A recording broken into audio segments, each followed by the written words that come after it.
How happy am I to see you today? Hello, Chantel. Hello, beautiful. Hello, everybody. Happy Sunday. I hope you're all having a wonderful, marvelous, amazing Sunday.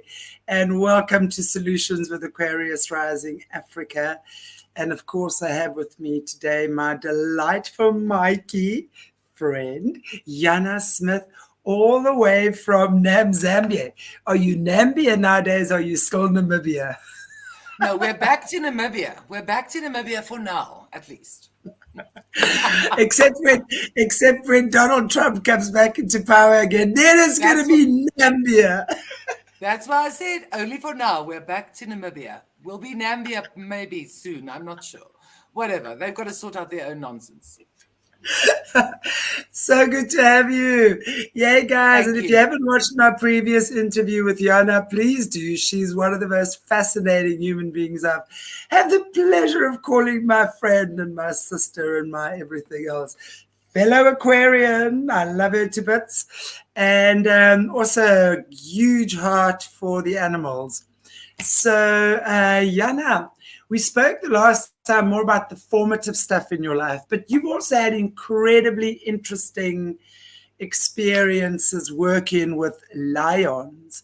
And I remember when I first met you many moons ago, I used to sit and stare at you with my jaw hanging open. With some of the stories that you were telling me about you and your lions, and your just beautiful. I mean, so you studied what was it? Zoology. Zoology. So, Zoology yeah. in Bloemfontein, of all Nogal, places. ne? So Yes. now tell us about this time you were studying zoology and you were in Bloemfontein, which is there. It's like the Afrikaans hub of South Africa. Not that there's anything negative about that No. at all, but what's interesting about that, that's also lion territory, very much lion territory, but also not very nice lion territory because there's a lot of canned hunting and really abuse of our majestic species. So I want us to talk about that. I want us to touch on a lot of the stuff. Obviously the lion is the king of the beasts. It's the king of Africa. It is this amazing, majestic animal and is being absolutely, I don't even want to talk about how they're treating our lion right now. Of course, you pay a massive price for a trophy and stuff like that. White lions, all of that stuff. But let's talk about that. I know we're gonna go into that. So let's talk about how you went to your beautiful university and studied zoology and what happened then. Well, Chantal, it started way earlier than that. 1994, I've always been fascinated by lions. Everybody's fascinated by lions. Nobody doesn't want to think or see or touch or even kill or conquer a lion. Lions are just that thing, what you just said. And that really is essentially what our talk is about, because cattle are the same, but we'll get to that when we get to that. But I kissed my first lion in 1994, and I only got to back to varsity, to do my zoology. I actually had to look it up in the dictionary to make sure that was my field of study, being all artsy fartsy and whatnot with my schooling and my post-schooling degree. And then I kissed this lion, and I knew I just want to kiss lions forever. So what lion did you kiss? Whose lion did you kiss? No, the lion's name was Shabu. He wasn't my cat. He was on Harnas at the time, just about 100 kilometers northeast of Gebabis, and he was tame, so I kissed him. My beloved, my first beloved lion was Mufasa. And I don't know, I know Mornay's not even going to know what photos to show, but there's a couple of photos there of Mufasa, but it's fine. Whatever he shows, I'll explain. And then when I got to Do you want Bloemfontein, Mornay to that's him, who's that? that's him, that's him, that's Is that Mufasa. Mufasa? That's my Mufasa baby. Oh, my word. That was his feeding table. This photograph, yeah, taken circa 1995, hence in the year, I don't know, when the ox wagons rolled over the Drakensberg. But he was fabulous. He was such a sweetie pie, just like dogs. The lions have temperaments, and some of them are a little sweeter and some of them are a little bit more full of nonsense. But he was just a darling. He was an absolute Yeah. darling. Wow. That's a beautiful pic. Okay, but now tell us first, what happened? You went to study for zoology. What took you into the lions? Well, it was really the kissing of the lion on harness that took me into the lions. Okay. I couldn't release that. And then stuff happens, and life happens. And then eventually in 98, I decided to hell with everything. I'm off to study science, even though I had an arts degree and an arts matric. So I went and I did my BSc. And the moment I got to Bloemfontein, I popped into the zoo and I said, what can I do for you? And then, of course, Mufasa was born and his mother rejected him. Thankfully for me, not thankfully so much for lions, but his mother rejected him when he was 2 weeks old. We took him and I had yet another baby to play with. And it was just remarkable. It was the most incredible adventure of my life. So, Wow. yeah, that's really how I got into it. When you kiss a lion, you'll want to kiss lions forever. It's just one of those things. Well, I haven't kissed one on the mouth yet. I still You intend have to.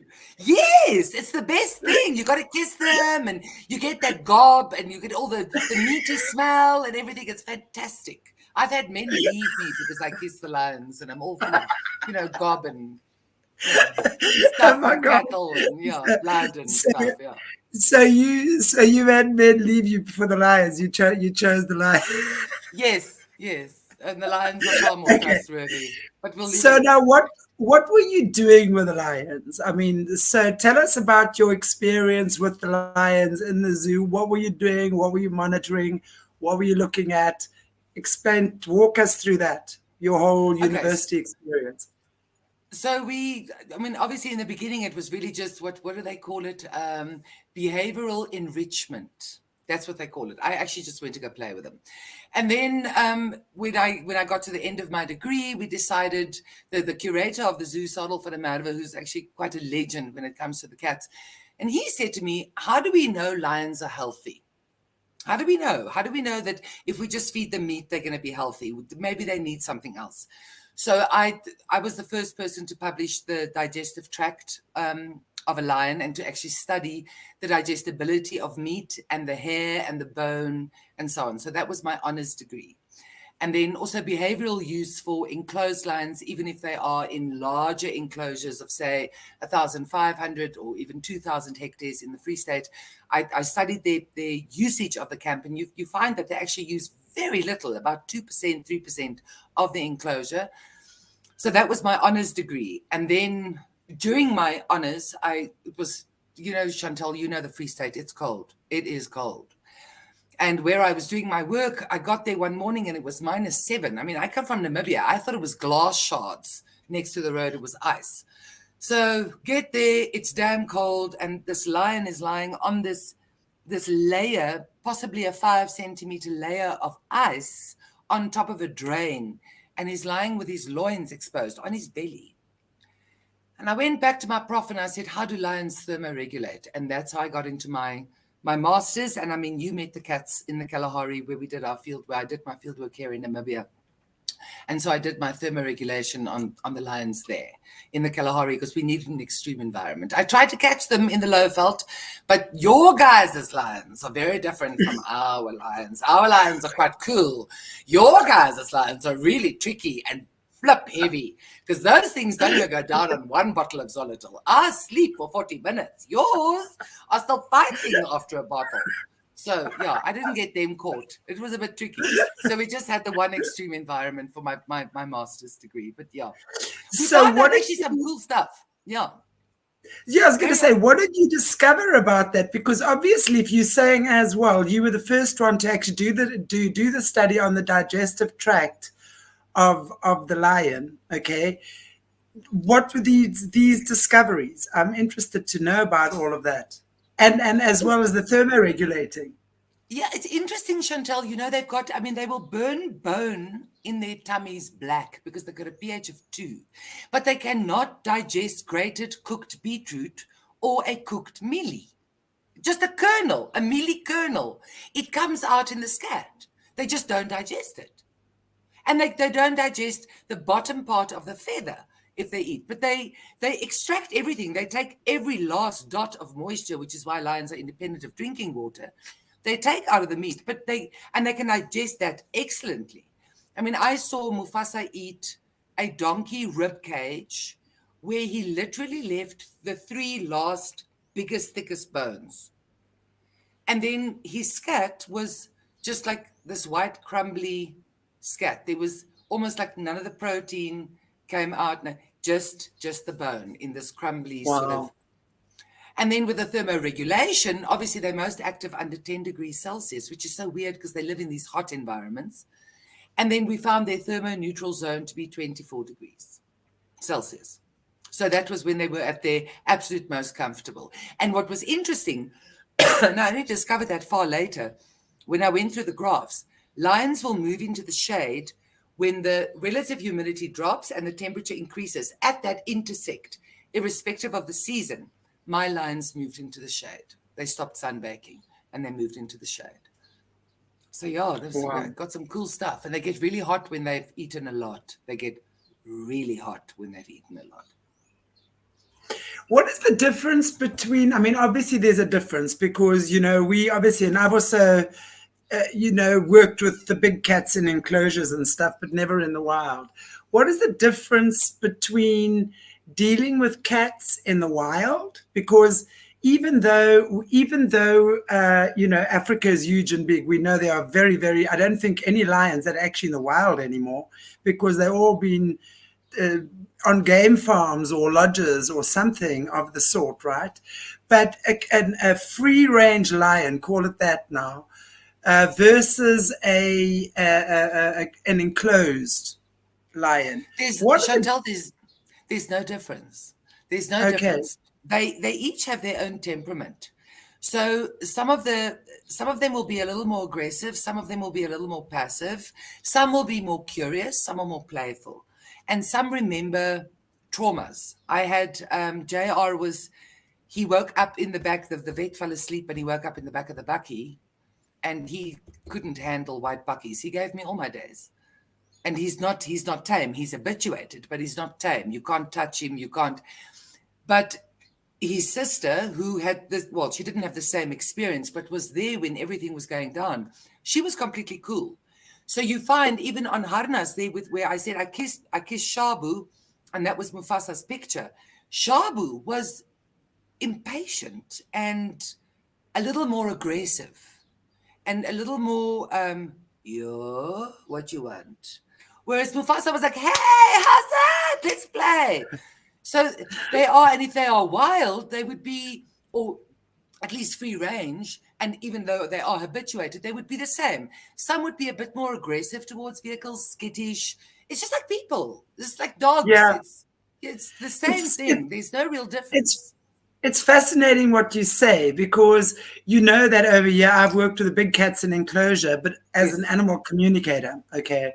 So there was this one lion. There we go. You see, there's my white lion, Sao. I worked with Sao. Oh, wow. He is absolutely gorgeous. Okay. But what I wanted to say is that it was so fascinating because one of these lions, and he was like in the place that I was working, he was like the king. Okay. Firstly, I remember I was there the one day and they were bringing a group around, okay, and I was actually standing and I was at his enclosure working with him, and there was a guy walking there in the group who made the comment that his head would look very good above his bedroom, on his bedroom wall, above his bed on his bedroom wall. Yanna, this animal heard him. He came charging from the back of that enclosure. He rammed up against that fence. And if he could have gone for that guy, he would have absolutely annihilated him. It's incredible. But that was one lion. Yes. Yeah. Now that lion. I've seen that, yeah. It's so funny. He was raised by the people that actually own this rehabilitation lodge as a baby, literally. And of course, the woman, the wife, was obviously his main caregiver. But as he got bigger and bigger, he wanted nothing to do with her. He only wanted daddy now. So now he's a big lion and he's got this huge man, but wow, what a beauty, okay? That he could go in, the man could go into the enclosure, but not the wife who was his mommy all the time. The one she tried to feed, she can go in there with him, but she's got to be very careful now. And the one she tried to feed him, he whacked her with his paw across the shoulder, and he told her in no uncertain terms, no chance. That lion, you can pay me 20 million bucks to go into that enclosure. I won't do it because I won't get to spend that money. Okay. He would have taken me out in a heartbeat. Okay. So it's what you call, he's the material for a pride master. You must remember, yes, Chantal, the young males are not taught to hunt. When they are in the pride, okay, when they're little, whatever, they've got to wait with mom because they don't eat when dad or the big pride master or the two pride masters, whatever they've got going, eat. So they wait. So when the females get to the age where they sort of like hip height, then they start going out with mom and aunts to hunt. The boys don't get that opportunity. But then when the boys turn like 24 months old and they want to start like competing with dad or uncle, they've got to go. They have no idea what to do. They're living off mice and lizards, if they're lucky. They've got to form coalitions. And this is what makes lions so majestic, because these boys have to go out and become men without any skills. They were taught no skills, and nobody's giving them a break. But I would like to mention as well, in prides, it's not the boys, it's the girls that are in charge. Yeah. The boys just pee. They just pee up against the trees, and then they shake, which is why they got the mane, and they do the oomph and the ha-ha, and they pee up against the territory, and it's the girls that run the show. It's not the boys. The boys are beautiful, but it's the girls that run the show. Isn't that all fascinating, hey? Because isn't that the case with so many species as well? You know, you got the male that's pronking and carrying on there like the peacock with the big feathers, and you know, the big man. Look at me. They're just a distraction. A lovely distraction. Although with the hyenas, they're no distraction at all. They just hang around the edges and they must eat last, because the girls take over everything. But yeah, they're a lovely distraction, but they don't run the show. They don't determine movement. They don't determine anything. They just do what the girls tell them to do. And it's the females that are always hunting, right? Yes, they do the work. They do all the work. Yeah. Okay, so we got some cool pics there of the lions. I want to just want to ask Morna if you could maybe just show us some pics of you and your lions in your heyday. Oh, who's that? Okay, that's a Bengal. That's a Bengal. It's a Bengal tiger. I was helping. This is in Bloemfontein. I was helping the curator of the zoo, Tannie Francis, Wim Saddle's wife, Tannie Francis. She was tired, and she said to me, "Please just take him." I understood after 48 hours why she was tired. Bengals are incredibly busy and quite mean, and they're only cute when they sleep, which is why Bengal tigers are so awesome. They're incredible, but they're not cuddly at all. They just want to scratch you and bite you and stuff. There's some more Bengal pictures. You could play with a Bengal tiger till about 5 months. You can play with a lion till about 18 months. That was my personal experience with my strength. Bengals 5 months, lions 18 months. Bengals, there we go. There's the twins. No, they whacked me. They're over my head. I eventually ran. I couldn't anymore. That was also at Bloemfontein Zoo, trying to behaviorally enrich the Bengals. It was very sore. It was very sore. Solitary cats, Chantal, are tricky because they don't understand like being nice to the other person. Lions are like, you know, social animals, so they're really nice to other people and other cats, but Bengals, there we go. That was Tabu's first litter, my Tabu baby in Bloemfontein. That was his first litter. I was so proud because he had babies and they were like 2 weeks old there. So I was so happy. Oh my God. I'm dying. I'm so dying. You just want to bite them, right? Look at that. I know. You just want to bite them. They're so cute. They are just so adorable. And they just, oh man, I tell you, you just can't. I was so proud. I felt like a gran. That was on Harnas. That was a cheetah. Oh, he was such a sweetie pie. And I just had to go kiss him. But they're a lot like domestic cats, you know, the cheetah. Yes. So Oh, they're they're not amazing. Yeah. they're not difficult like leopard. So they're more like our cats. So cheetahs Awesome. actually, and Chantal, you know my Didi dog. Oh, that's Elsa, the legendary lioness from Harnas. I was too scared to go in. I had just gotten there, 1994. God, it's a lifetime ago. And everybody wanted me to go in, but I was terrified. So I said, I'll just kiss her through the fence. She was a lovely lioness. She was the rugby team of Gebabis' mascot. She'd go with Tannie Marie to the spa to do shopping. And when she got the Gebabis rugby team's jersey on, you had to cut it off her because she wouldn't take it off again. She was fantastic. She was a lovely lioness. She started a couple of films as well. Okay, Oh, wow. that's Mufasa. Yeah, that's why my clothes didn't last. If you look down there at the little claws there on my t-shirt, but he's sucking my thumb. He loved my thumb. Always used to suck my thumb. That calmed him, sort of. Yeah. Yeah, okay. Yeah, by the way, just we have a question here exactly, which I was expecting. What happened to these youngsters once they grew up? Because a lot of people now are assuming they went for canned hunting. No. So can you just explain to Olaf von Holtz? And I'm not saying you asked that question deliberately, but I know I was expecting this question from people because what we know and I'm just going to say this from the offset. If you support these lion petting places in South Africa where you pet the babies, you are supporting canned hunting. Because what happens once these little lions grow up and they are they can't be petted anymore, they then get sold to the hunting farms. And guys, this is truth. Law in South Africa says that once a lion, now remember these lions are tame, they're used to people, okay? Once they've been transported from, let's say, the petting zoo to the hunting lodge, they can be shot within 72 hours. They can be hunted within 72 hours. Bearing in mind, in order for a lion to be moved, it's got to be tranquilized. So that tranquilizer hasn't even worn off yet. And remember, these lions are actually, they tame. So when they see humans, they come to you because they associate you with giving them food. And then you see them run to you, they're half do, and then they get hunted. It is disgusting.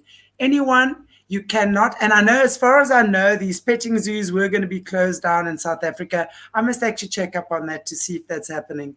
But please, never, ever, ever, ever go to a place where you can walk with lions or pet them or do whatever, because they are then, as tame animals, sold to the international big game hunters, the Germans, the Americans particularly, who come to Africa and shoot lion. Meanwhile, they don't tell you it's in an enclosed area and it's probably been tranquilized. You can see this is a topic I'm very passionate about. So take it over, Lioness Yanna. Oh, there we go. Yeah, I see. I had to put a pic of myself in here. Can't be outshot by you.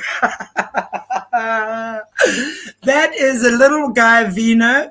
And I was invited to this place here, not from where I live in Mossel Bay, called, best I don't say it because I might get sued. They try to sue me because when he died, this little thing died. And it's with these walking with the lion places. And I took them on publicly because they would let these little things walk 3 times a day in the boiling heat, 5-kilometer walks each with the tourists. And then they'd have the handlers hitting them with sticks because they didn't want to walk anymore. So this is the type of stuff that happens. This little guy's name was Vino, and I loved him very, very, very much. I often used to go and visit him. I was invited there. I didn't walk with him. I did walk with him to see what was going on, but more as a communicator to see where they came from and what was going on behind the scenes, because as an animal communicator, that's what I do. I would often go to these places and talk to the animals, and they would tell me what's really going on behind the scenes. So that's the lion you walked with. And he was, if he didn't die when he did, he would have been on his way to a canned hunting farm. Okay, we need to answer Olaf's question. Okay, hang on now. Yeah. I know you've... Now I can but hang breathe. on. Olaf Olaf still has a question. Olaf, in Namibia, so my Namibian photos, if I'm talking about Mufasa or so, those, we don't do canned hunting at all. We do SCI standard fair chase. We have no, in fact, the ministry frowns upon lions in enclosures for any purpose, but canned hunting is illegal in Namibia. In South Africa, the lions that I worked with, or the lion that I worked with, Tabu, excuse me, he was at Bloemfontein Zoo. And in my time in Bloemfontein, which was about 7-8 years, the curatorship of the zoo did not permit that. I don't know. I know that Tabu died, and I know he was old. He was 16 or something. When he died, he died of age in the zoo. But there was no such thing as, in my time there, that the curator would have allowed a swap out of animals. So you give me 3, say, hartebeest, and I'll give you a lion cub. That didn't happen at that time for canned hunting purposes. I don't know what's going on there now. It's been years. I've been away from there since 2004. So we're looking at about 20 years. So I can't speak for the zoo now. Yeah. So that's what I think. Okay. Awesome. So then you did that with your lions. Tell us what happened after that. In terms of animals, I know you've had a very, very, very wonderful career as a journalist. And well, I adopted lots of SPCA specials. Does that count? Yes, sir. Before I got to the cattle piece. Dogs and cats, yeah. This one, if there's a stray animal, she'll go fetch it. I think you must have had about 12 dogs at one stage. Okay, but all right. So, and this is really where the crux comes in. And, you know, Chantal, we've exactly proven my whole point. Yeah, the lions get so much attention. Oh, they're so gorgeous, and oh, they're so majestic, and oh, they're the top predator. I personally happen to think that, like a white Brahmin, American Brahman bull, is as sexy as a boy lion. Not a girl lion, a boy lion. Yeah. Well, I was talking about the bull. I was about to say, I think Tinkerbell would be as sexy as JC, you know, my lioness from the Kalahari. So we've always, my family, well, we don't have, but my aunt and so on married into land and whatnot. So we've had like the Hanslammers and the shit. So we've raised these, you know, the little orphans and the goats and the whatever, with the milk and then we got to the plot. And of course I knew with the plot, we're just going to get more cats, more dogs, more cattle keys, more Hanslammer keys. Okay, let's just tell people what cattle keys are. Okay, that's cattle or cattle. Okay, cattle keys. In Afrikaans, everything that you want to make small, you go key, like hoinkie. Hont is a dog, and then you go hoinkie to make it a small dog. Cattle key, there's no word like cattle key. That's Yanna's word. Yeah, it doesn't exist. Yes. There's also no word like in Afrikaans, you would say een bees. So you would say one cattle. But cattle, one cow, one ox. There's no singular term for like Bos Taurus in English. So we just spoke about cattle and then the cattle keys. So it's the cattle keys. Yes. And I had no idea what I was. I knew with goats, and the kids are so adorable when they bounce and little foldy ears and stuff. And I knew with lambs, so I knew with sheep, but I didn't know about cattle. I really did not know about cattle until Wilbur. But you can tell them about Wilbur, Chantal. Can you not? Yeah, this actually happened. I remember it was the January 2017. I think it was New Year's Eve. It was the 6th of January. 2017. Okay. I know this because I was in Dubai at the time, and I got a message from you, and there was this cow on the side of the road, and she had given birth and she was nearly dying and all of that. So we were working with her, and then thank God, there are so many amazing people. And then a guy from a neighboring farm came with his forklift and lifted her. And because she was so weak that she couldn't walk, and he took her to your place, and then she had little Wilbur, the little baby. So she sadly died. Her name was Jewel. We called her Jewel. She called herself Jewel. Um, but Wilbur, the little one, lived on. And Wilbur then stayed with you guys on the plot. Now, Yanna and our plot in South Africa is a small farm. I don't know for our foreign viewers that are watching. It's a small farm. Yeah, And it's she, 10 hectares, about 4.5 acres. So, and you yeah, can't do anything really with it. You can't probably farm on it. You can with plant some stuff. lots and lots of snakes, green mambas, and I had lots of fun talking to them. I love those snakes, right? They're super, super, super poisonous. Yeah. But I connected with a queen mama, and we had a very good conversation. And she was very, very and we're talking snakes here, people. The most poisonous snake probably on the planet. But I want to tell you, it was not green mambas, black mambas. So Black we mamba. had, yes, and so we had to kill that one, and that's when you spoke to the queen snake. Yes. And then it was a short while after that, Lappy saw the black mamba go into under the lapa where we stored all our sort of fodder and pods and whatever. And I contacted you, and you said she's pregnant and tired, she needs a rest. That was Saturday. Sunday morning, my mother needs to go because her vegetable garden and her chilies and things were around the lapa. She goes, is it safe to go? Lappy says like, yeah, man, the snake will be gone. So Oma sat for like 4 hours on the sides of the lapa by the bags, whatever, shouting, smoking, watering, da-da-da-da-da. The snake was there. She didn't come out, and mambas are notoriously aggressive. She didn't come out. She only left the Monday.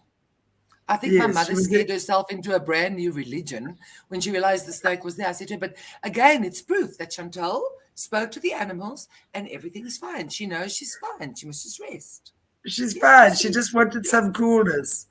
And it was so funny because after you guys killed that one, when I connected with the queen, and I said, okay, let's keep territory here. This is the home territory. You guys walk on. And that's exactly what they did after that. Exactly what happened. It's exactly what happened. Yes. Yeah. Exactly. You see, guys, this is, and why I'm bringing this up, because with a creature like a snake, if you can connect with the spirit of a snake, and make no mistake, they have spirits too, rest assured, and you have a conversation and say, okay, let's do like co-living here. We've got to live together. That's what happens. Yes. And then you start respecting each other and you start living in harmony with each other. Anyway, so that was the snake story. However, so now we're here with Wilbur, and Wilbur grows up. And tell us now from your side about Wilbur, the little cow. Chantal, look, I'm not making any bones about it. I've always known that all animals are sentient, right? I mean, I know this. I'm well aware of this. It's not something anybody has to tell me. But Lordy, do we seriously need to commercialize the cattle the way we do? I cannot.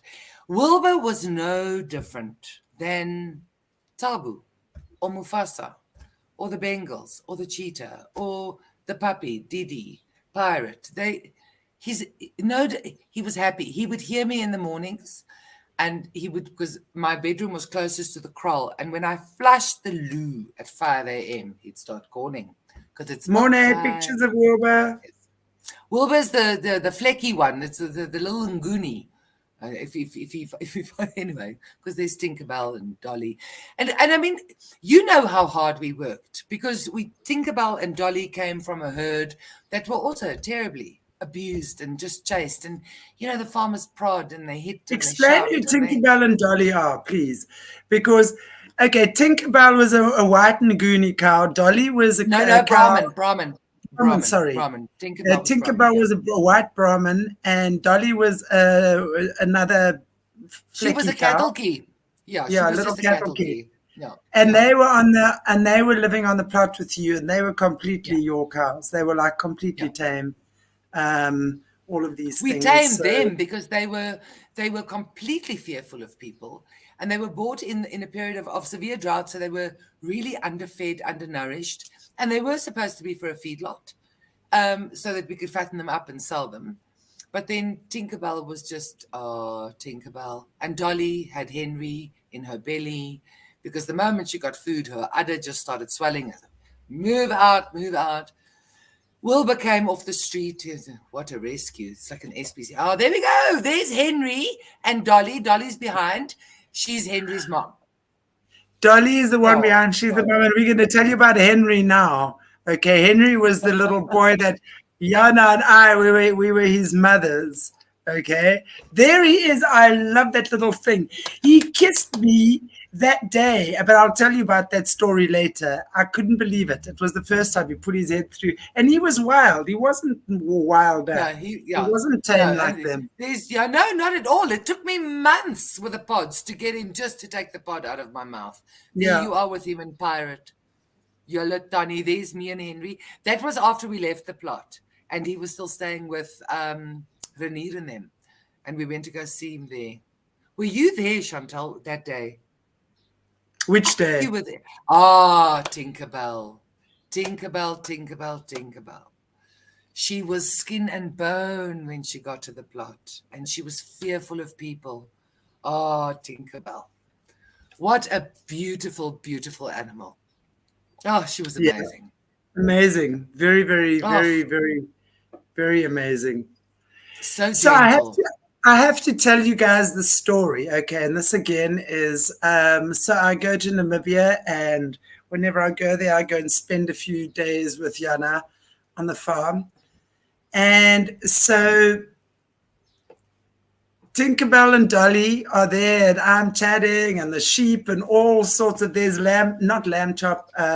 chocolate and all the lambs, and look at them. Vorshond, there's Vorshond with her first little lamb.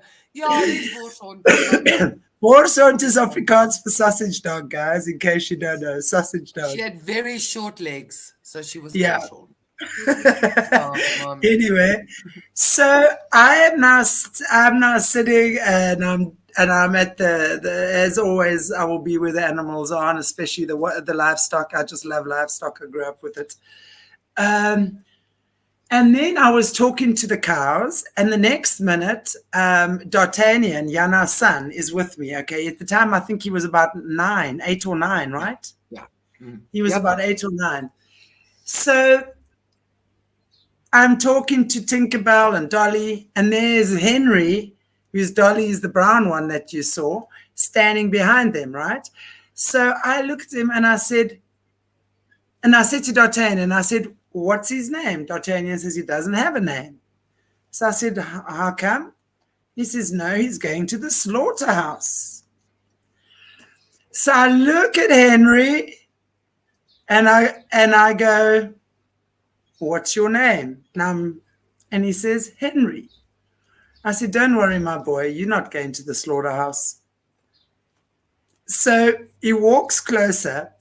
D'Artagnan says to me, which I was amazed, a child that has ever asked me a question like that, he says, ask Henry, what happens before we get born?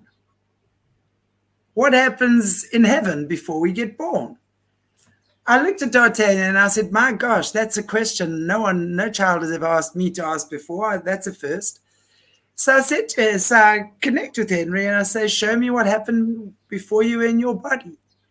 My gosh, this golden light comes down from this cow, this cattle, this ox. He was already an ox by then, okay? And he tells me there's only love. And no one is ever mean to anyone. No one hurts anyone. It's only love.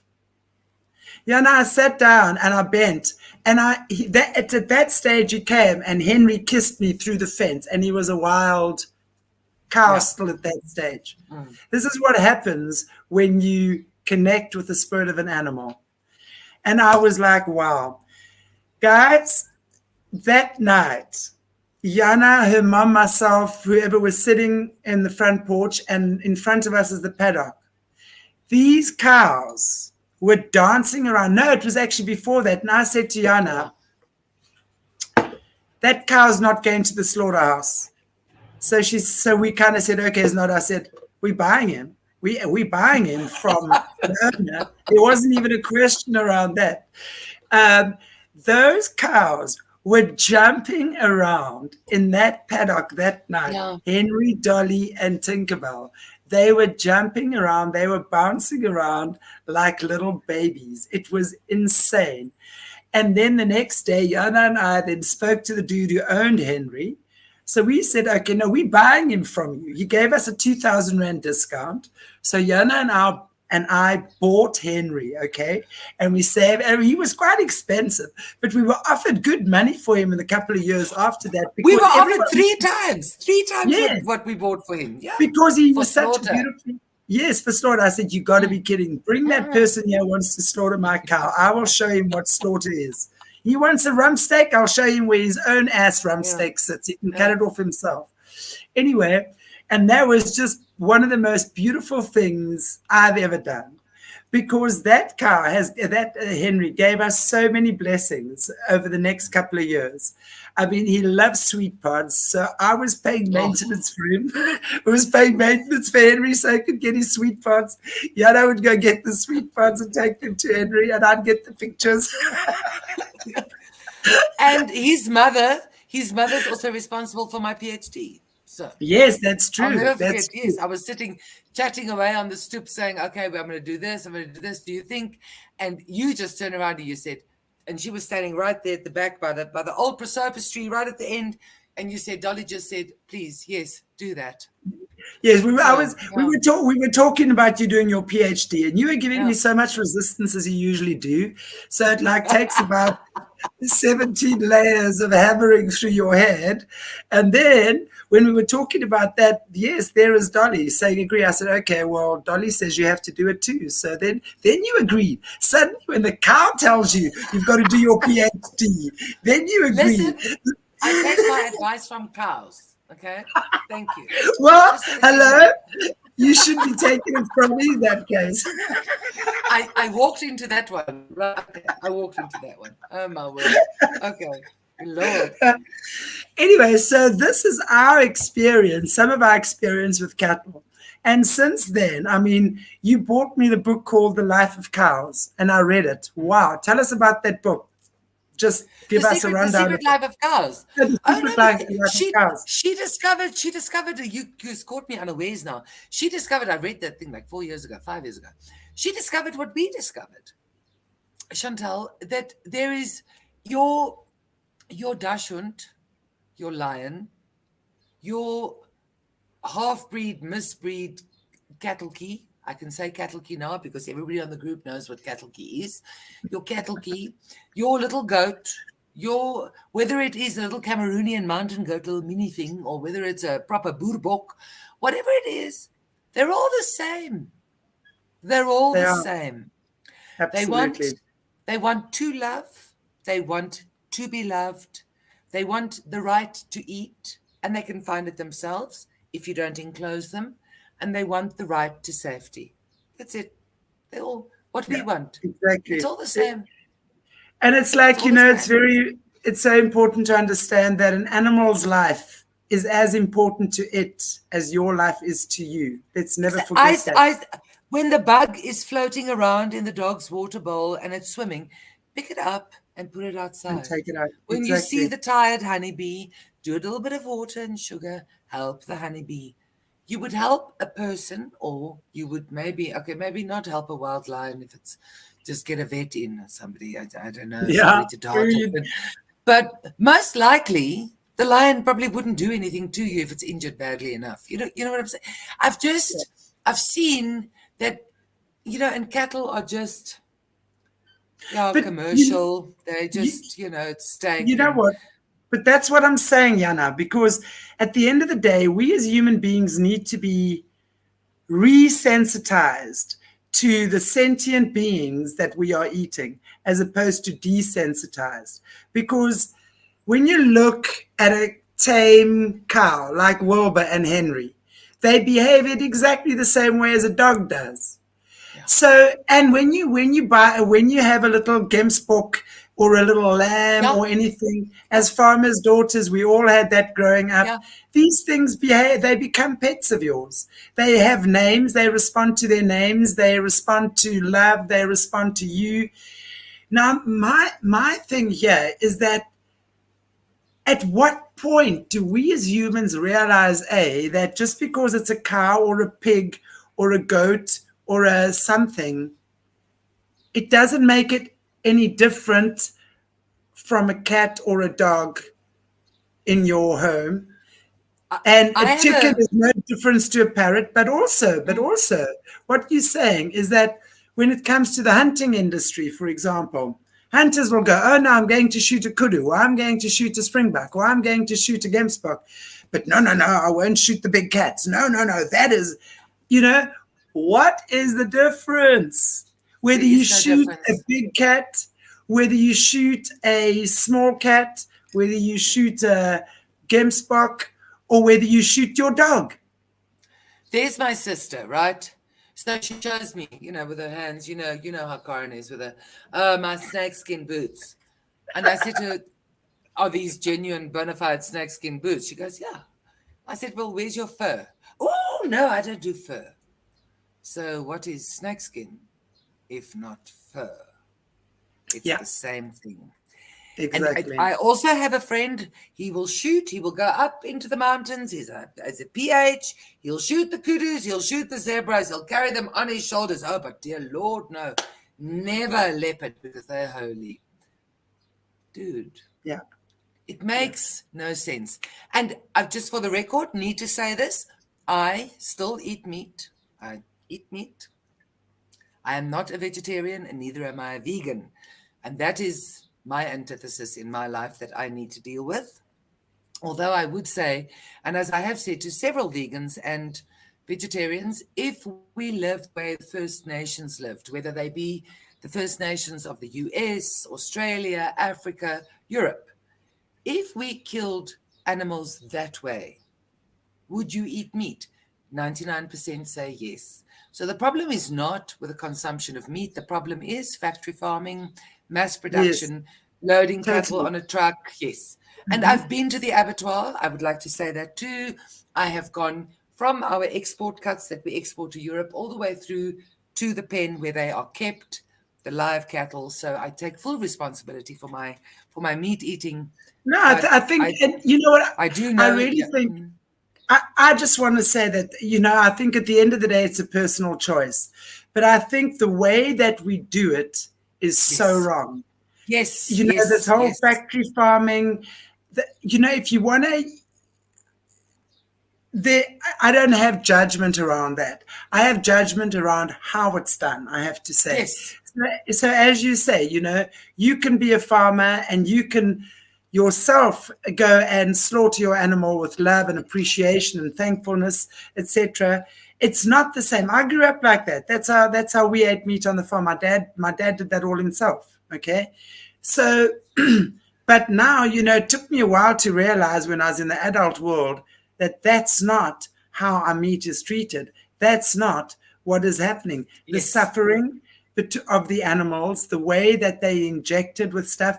And guys, for those of you who've been following this channel and we talk about satanic ritual abuse, okay, blood sacrifices, what the hell is the slaughterhouse industry? It is one big fat blood ritual. Gosh, we can't I expect just, that they're not going to kill our kids when we are killing someone else's kids.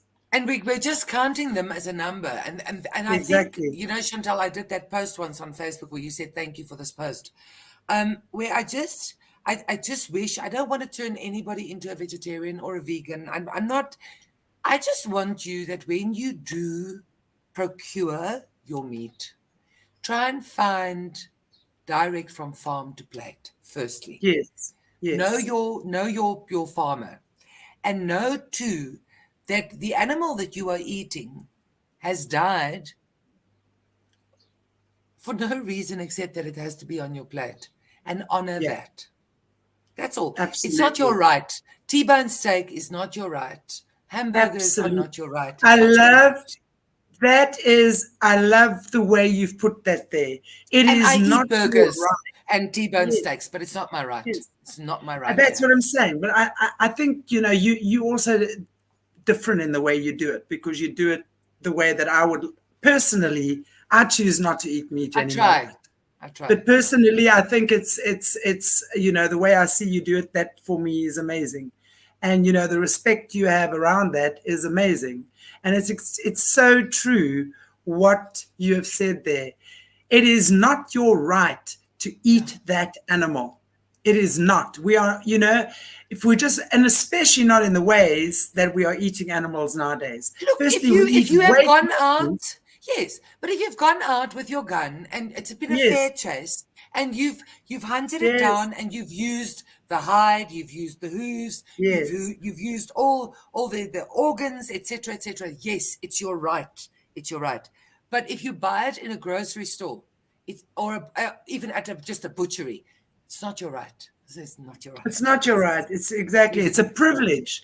You should Yes, be privileged and damn grateful that this animal has given its life to you so that you may live.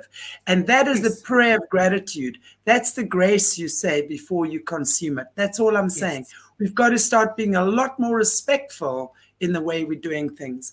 And I Because love the remember, way, Chantal, you also said that the cycle of farm animals, the meat breeds, yes, yes, um, how the souls are continuously trapped in the cycle of they are. I'm raised, The more, killed, raised, killed.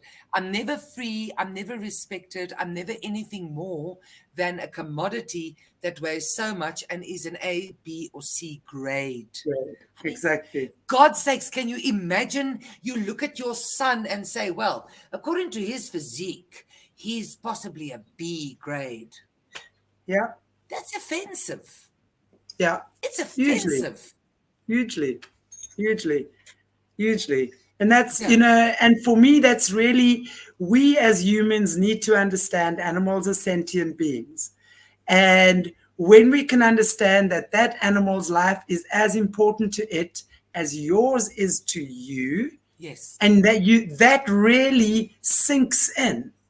And that Yeah. really sinks into the cells of your being, you're gonna experience eating meat very differently. And I'm not saying you Yes. shouldn't. This is not a judgment, Yeah. please.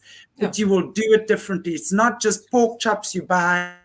I mean, if you see whatever, I won't even go there. Not for today. It's not just packet of meat you buy at Pick and Pay. Yeah. That had a life.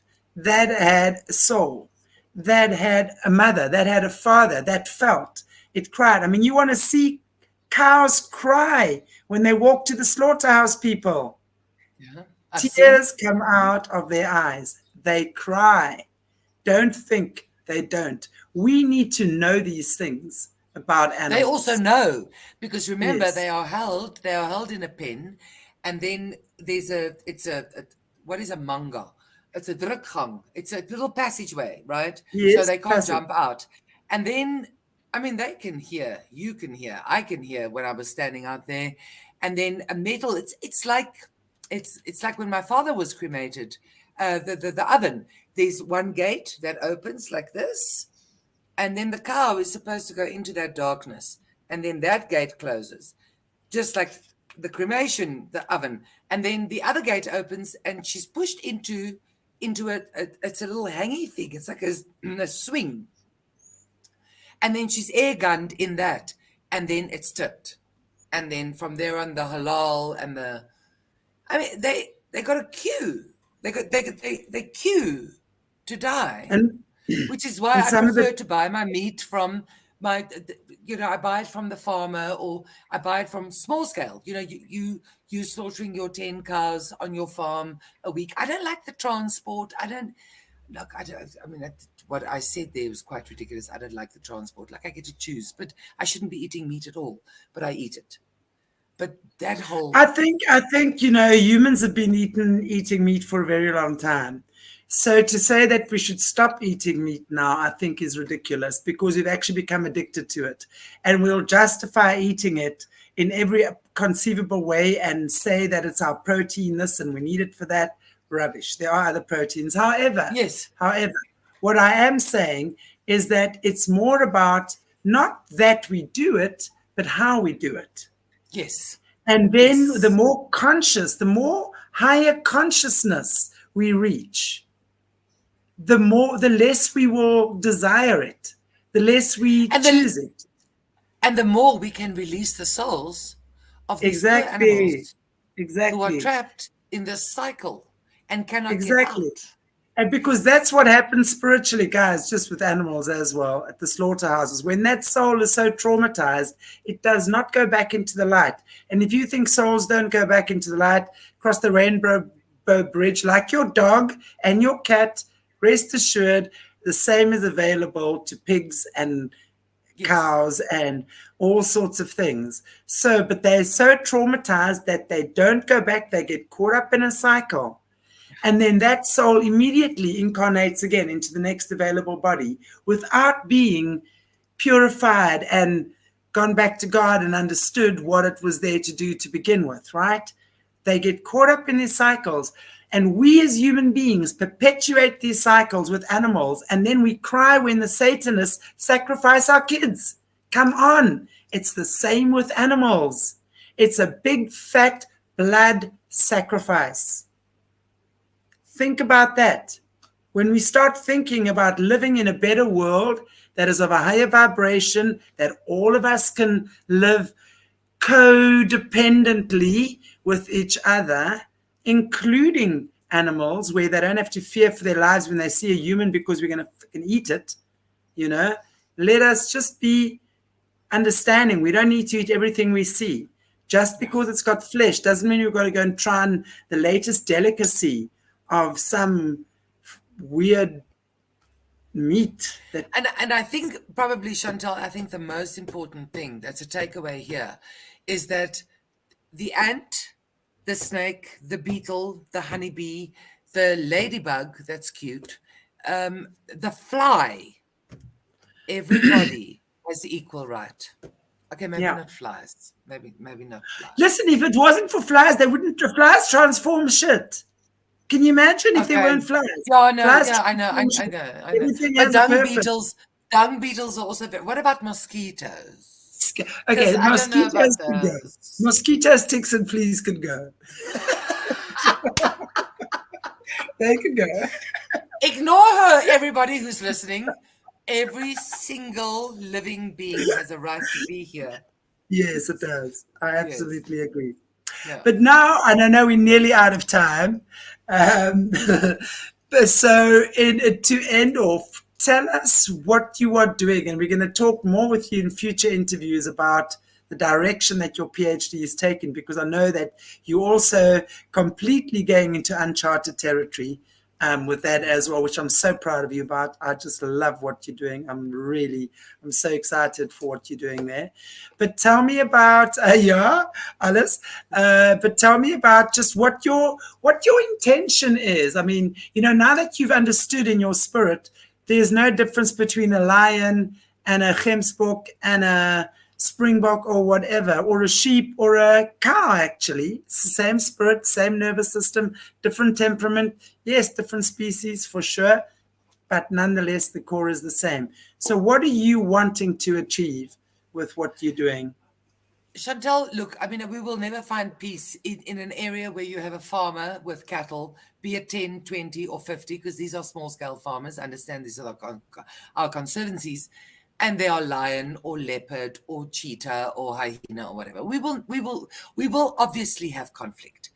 My goal is for the system within that conservancy firstly respects the farmer and respects the value that he attaches to his cattle. And for him to remember that he attached value to the predators. That it's not just about what's in this little pen here is my Namibian dollars. That there's a deeper, because it's all been lost. Everything's been lost. Farming is one big commercial enterprise. I'm assuming they have forgotten. But I think they might just be frustrated. I don't think they've forgotten. I think they might just be frustrated with the system. So we need to revive and revere Indigenous knowledge. Because you knew 100 years ago what to do to save your cattle from the lions. So let's do that now. And let's try and pressure conservancy management and government and law to say, but this is how we do it here. If New Zealand can do it, if Australia can do it, if Canada can do it, Namibia can do it. And we're gonna. And then you guys can learn from us. That's the plan. I We want to love save that. everything. I just want to Yes. save everything. But you know what? We and also I love what you're doing because that goes so hand in hand with the other stuff we're working with right now, the Indigenous Summit that we're actually setting up, guys, next year, with the Australia's first people, the Khoisan. You doing that as well, because really where we need to go in our future is to revive the Indigenous ways of doing things. We need to bow down to the Indigenous elders of this planet. We need to learn from them and learn how to take those ancient ways into a modern day world. So this is what I know you are doing as well with what you're doing. The moment we're talking, we're putting together a summit with the Indigenous people of the world, the elders as well. So it really is a time of reviving these ancient ways of doing things. Modern day world has lost all of that, you know, and I don't even want to think about I grew up on the farm. I'm one of the few privileged ones that had that kind of upbringing. Most people in cities or stuff like that don't have an idea what we're talking about. They don't have an idea what it feels like to go and milk a cow and pull its teat and get milk coming out of the teat. I mean, I sat for, I don't know how many weeks and weeks as a kid with our guy that milked my dad's cows, okay? And he was trying to teach me how to milk a cow. And of course, I couldn't milk this cow. From the top down. Yes, Top down. eventually I got it. Eventually, you had to put that stuff on their teats. How does someone that has never, doesn't even know where milk comes from? Because the majority of kids, or not majority, I know studies shown that people think chocolate milk comes from a brown cow. That's like genuine. I mean, how do you even, when someone doesn't have that connection to nature, it's very scary. So I would love for everyone who's watching to take your kids to a farm park, a farmyard, get them connected with nature. How do things work? How do babies get born? Take them to watch a little sheep get born. You know, if there's that available to you. They need to know these things. They need to see these things. They need to see, take your child to a slaughterhouse. I say every child, Okay. yes, because then they need to see where their hamburger comes from. I'm sorry. Most kids don't know where. If kids saw where their food came from, I'll tell you now, 90% of them would be vegetarian. Yeah. They would not. If slaughterhouses had glass walls, we would have no demand for meat. So the only way we're going to stop eating meat is when we stop demanding it. That's the bottom line. It's supply and demand, right? The oldest law in business, supply and demand. Anyway, as always, I've absolutely loved having you on, and I miss you so much. I mean, I was seeing you at least once or twice a year prior to lockdown, but I'll be back in Nam one of these days. Please, please, please, please, please, please, please. We're going to have fun. Yes, which we can't talk about here. Yes, no, definitely not. I sometimes have to bite my tongue and say, oh gosh, I can't say that on air. I forget that I have you on air. Beautiful. Yanna, thank you. Love you so much. And thank you so much for sharing your knowledge, your wisdom, your good vibes, your everything. And I don't expect you to answer, but I'll tell you who. So one of your friends wanted to know what was in your glass. Don't answer. It's herbal tea. It's herbal tea. Herbs. It's herbal tea. It's herbal tea. It's very good for you. Exactly, guys. It's herbal tea. Can you see her?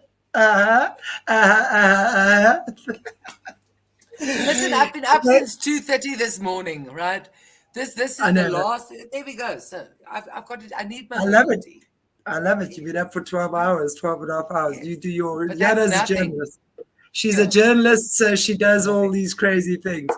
And guys, I say thank you so much for joining me and my beautiful, very good sister, soul sister friend who I miss and Thank love you. very much. And we have had such good times together, and we planned so much. We're still planning lots of stuff together. We've done lots of stuff in the past as well, creating change, doing the things that we need to be doing. I'm very grateful to have you in my life, and I'm very grateful that you've decided to share your story with others as well. And look forward to seeing you again in a couple of yay. Mwah. Thank you God for the bless you guys. opportunity. Thank you so much. Yeah, always, man. Thank you so much for watching us and enjoying our show with us. Have a beautiful Sunday, all of you, wherever in the world you are. And if you haven't already, please give us a like, a share, subscribe, comment. Just like, it helps us grow our channel, and just share. This is information that people really need to hear. So share, share, share. Mwah. Thank you so much. Bye, Thank everyone. you. Bye.